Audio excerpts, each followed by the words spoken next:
எல்லாருக்கும் வணக்கம். நான் உங்கள் சாவித்திரி கோவிந்தராஜன். பாவை ஃபுட் சேனல் மூலமாக உங்களை சந்திக்கிறதுல மிக்க மகிழ்ச்சி.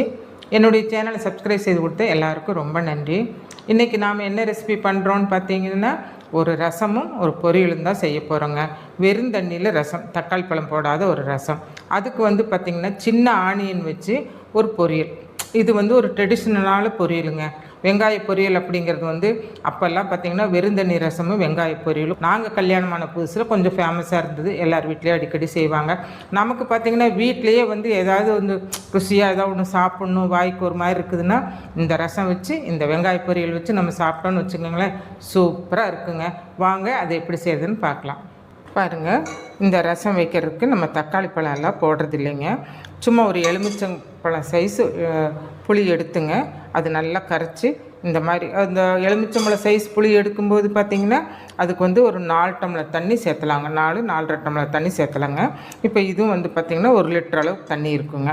இப்போ இதில் சேர்த்தியாச்சுங்க. இதை நல்லா கரைச்சி வச்சாச்சு, உப்பும் போட்டாச்சுங்க. இப்போ இதுக்கு பார்த்திங்கன்னா கொஞ்சமாக மஞ்சள் பொடி சேர்த்துக்கலாங்க.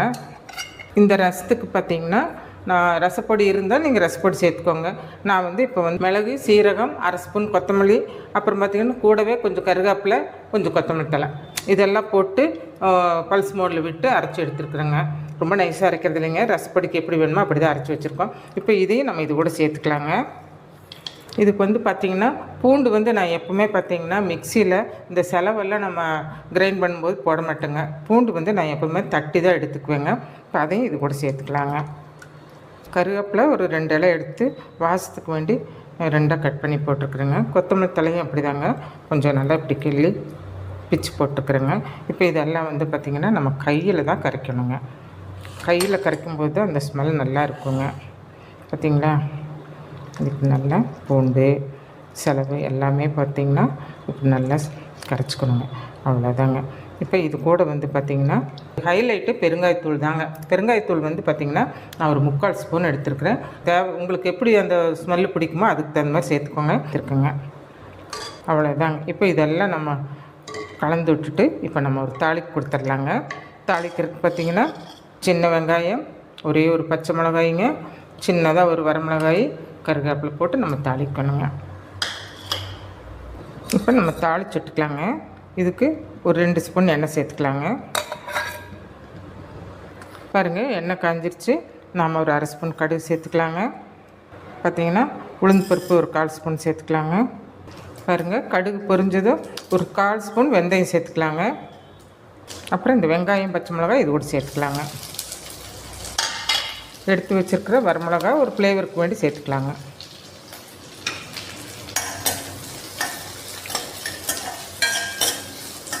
பாருங்கள், கொஞ்சமாக கருவேப்பிலை சேர்த்துக்கலாங்க.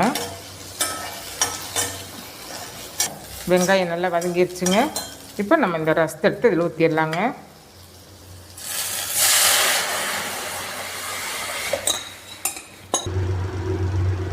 பாருங்கள், ரசம் கொதிக்க ஆரம்பிச்சிருச்சுங்க.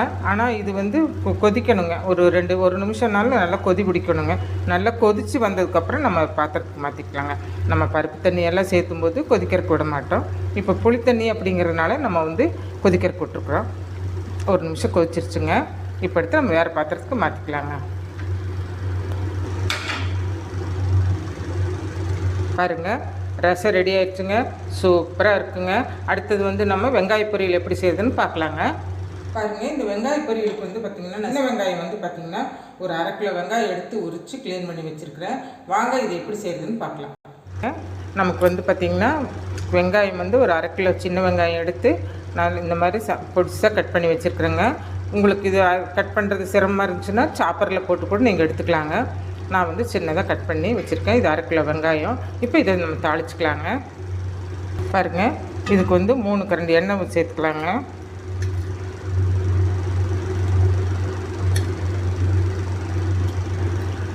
பாருங்கள், எண்ணெய் காஞ்சிருச்சுங்க. நம்ம கடுகு சேர்த்துக்கலாங்க. கடுகு பொரிஞ்சது கருவேப்பிலை சேர்த்துக்கலாங்க. இப்போ நம்ம இந்த வெங்காயத்தை இது கூட சேர்த்துக்கலாங்க.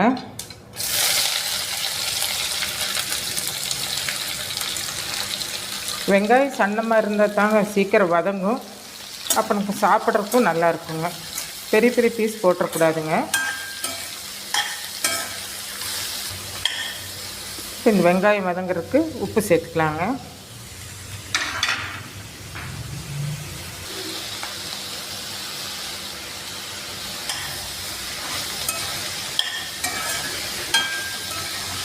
பார்த்திங்கன்னா வீட்டில் நமக்கு ஏதாவது ஒரு பொரியல் செய்கிறதுக்கு காய்கறிகள் இல்லைன்னா கூட, வெஜிடபிள்ஸ் இல்லைன்னா நம்ம இந்த மாதிரி வெங்காயம் இருந்ததுன்னா வெங்காயம், சின்ன வெங்காயம் வச்சு நம்ம செஞ்சுக்கலாங்க. சின்ன வெங்காயம் சாப்பிட்றதுனால நோய் எதிர்ப்பு சக்தி நிறைய கிடைக்குங்க. அதனால் நாமெல்லாம் என்ன பண்ணுறோம், நிறைய சின்ன வெங்காயம் தான் சேர்த்துக்குறோம். இது வதங்கட்டுங்க. கொஞ்சமாக மஞ்சள் பொடி சேர்த்துக்கலாங்க. இதுக்கு காரத்துக்குன்னு வந்து பார்த்திங்கன்னா நம்ம ரெட் சில்லி பவுடர் வரமிளகாத்தூள் இருந்தால் அது சேர்த்துக்கோங்க. நாங்கள் இப்போ எல்லாத்துக்குமே இந்த சாம்பார் தூள் தான் போடுவோங்க. சாம்பார் தூள் வந்து ஒரு சின்ன ஸ்பூனுக்கு 1 ஸ்பூன் போட்டுக்கிறேங்க. காரம் உங்களுக்கு தகுந்த மாதிரி நீங்கள் போட்டுக்கோங்க.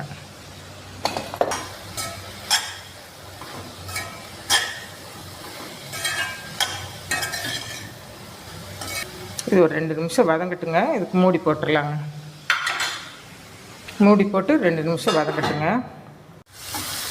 பாருங்கள், நம்ம தாளித்து விட்டுட்டுங்க.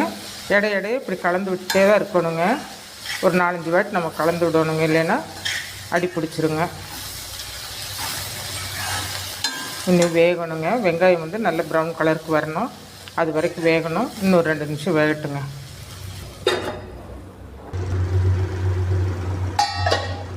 ரெடி ஆயிடுச்சுங்க. அவ்வளோதாங்க, வெங்காய பொரியல் ரெடி ஆயிடுச்சுங்க. இதே வெங்காயத்தை வந்து தொக்கா பண்ணணுன்னா நாம் இன்னும் கொஞ்சம் கொத்தமல்லி தூள் போட்டுக்கணும். கொஞ்சம் புளி கரைச்சி இதில் ஊற்றிங்க. அப்புறம் கொஞ்சம் கொத்தமல்லி தூள், வரமிளகாத்தூள் மறுபடியும் கொஞ்சம் ஆட் பண்ணிவிட்டுங்க. இதே மாதிரி கொஞ்சம் சுண்டை வச்சு நல்லா எண்ணெய் பிரிஞ்சு வரும்போது நம்ம எடுத்துட்டோம்னா இது ஒரு வெங்காய தொக்காயிடுங்க. அவ்வளோதாங்க, நமக்கு இப்போ வெங்காய பொரியல் ரெடி ஆயிடுச்சு. இது ஒரு வேறு பாத்திரத்துக்கு மாற்றிக்கலாங்க. ரெடி ஆயிடுச்சுங்க. இப்போ இது ஒரு பாத்திரத்துக்கு மாற்றிக்கலாங்க. ரொம்ப சூப்பராக இருக்குங்க. நீங்கள் கட்டாயம் ஒரு தடவை இது மாதிரி ட்ரை பண்ணி பாருங்கள். இது வரைக்கும் நீங்கள் செய்யலைன்னா இந்த டிஷ் நீங்கள் செஞ்சு பாருங்கள், ரொம்ப நல்லா இருக்குங்க.